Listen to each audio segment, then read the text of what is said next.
What that tells us is that law schools are not so big on the GRE. I heard the LSAT won't be required anymore.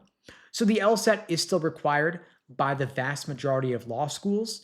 Some law schools are allowing alternative exams, like the GRE, for example, but according to the recently released ABA 509 reports, the ABA is the American Bar Association.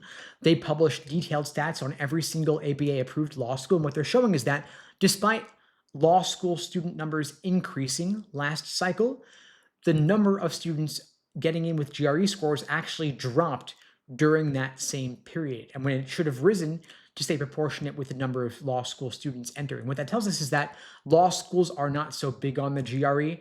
They're not loving it. They're not finding it as useful. And so I would recommend not applying with the GRE if you can avoid it. The LSAT is still the main game in town, and applying with an LSAT score shows them that you are serious about law school, in particular, that you're not applying to law school on a whim or for lack of a better option. In other words, you're taking this process seriously.